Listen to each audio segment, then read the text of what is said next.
Yay, episode 3, aka the last good episode I made. Nah, I'm just kidding, none of these were good. Out of all the ones, this one was the one I was the most proud of for the longest time, besides episode 1. Now, I was actually more proud of this one than episode 1. The thing, I don't like, looking back at this one, it's not really all that good, but I really do like the opening joke here. I don't know why, this one cracks me up, just the opening joke. The rest of it's kind of meh, maybe, but the opening joke still makes me laugh. Is that bad? Is it bad that I laugh? That was my cell phone. Is it bad that I laugh at my own stuff? I'm gonna mute my cell phone. This is really unprofessional. I'm sorry. So, there's not really much of a story behind this episode like there is the other ones. The only real story behind this one is that everyone was like, hey, Matt, episode 2 sucked. And I was like, you're right, it did. I should make an episode 3 that doesn't suck. And so I went out of my way to make an episode 3 that doesn't suck. Did I succeed? Maybe.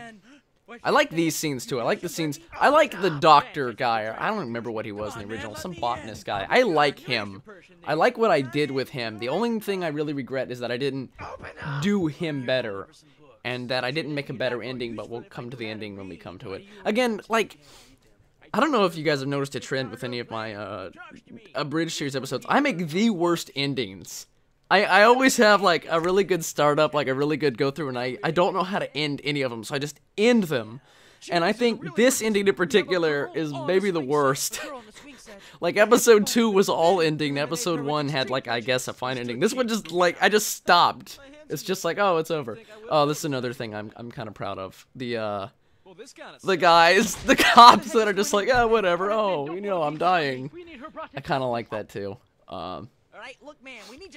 I don't like this guy's voice because this guy's voice was actually just my Firo voice, and it was really lazy, and I don't even remember how he sounded in the original, but I definitely didn't do enough voice differentiation. Oh yeah, that joke, I like that joke, the joke about the telemarketers. That's the one I like the best, probably.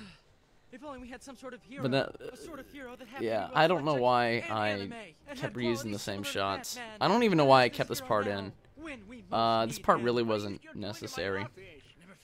I don't know what I was doing there. I feel like it transitioned nicely into this scene, though, but I guess that's kind of the only reason it existed, was to get us back over here and more jokes like, hey, can't do anything. If I'm to get a bit serious for a second, I really am kind of mad at myself that I never really took advantage of the whole, hey, being a superhero thing. If there's one thing, you watch all these videos in a row, which is what I've been doing, so I could talk about them. You notice that, like, there's not a whole lot of consistency with whether this universe is actually the Darker Than Black universe, or if it's, like, a separate universe. And I'm kind of mad at myself about that. Like, I talk about him being the hero of the city, and then I talk about all the stuff that happened in the original show. And I'm kind of mad. How did he use electric powers while wearing, like, rubber gloves? Or maybe those weren't rubber gloves. I'm not sure. And I'm getting distracted. Yeah, this ending's crap. I'm sorry, guys. Anyway, so I talk about, like, him being the hero of the city, and then I talk about him, and then I talk about Darker Than Black stuff, and I'm kind of mad at myself that I never really picked a consistent tone. Now, it's really obvious in stuff like episode 4, but you can still see it in stuff like episode 3, where he's, like, the hero of the city, and then there's still contractors and everything, and I don't know, I feel like I could have done a better job maybe making the contractors, like, maybe supervillains.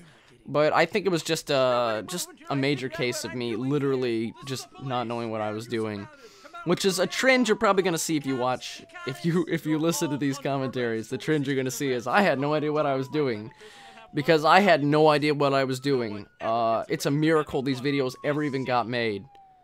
Actually, now that I think about it, maybe it wasn't a miracle considering that I just sat down on a computer and just recorded. Yeah, this probably was the dumbest thing I've ever created. By the way, people at AF, no one got that, unless, of course, you went to AF. AF is abridged forms. They talked about my videos. Why is this AMV clip in here? I don't know. It is from Bakano. Thank you for telling me that, Matt. AF was abridged forms. We posted each other's videos, and we rant or raved about them, depending. That's what AF was. And AF didn't like episode 2, and I don't like episode 2. No one liked episode 2, so that's why I was kind of like, yeah, I don't even bother critiquing episode 3, because it's probably just as bad. Was it just as bad? I don't know. That's up for the people to decide. I like a few jokes in it. Probably the last decent episode I made. This has been going on way too long. I'm rambling.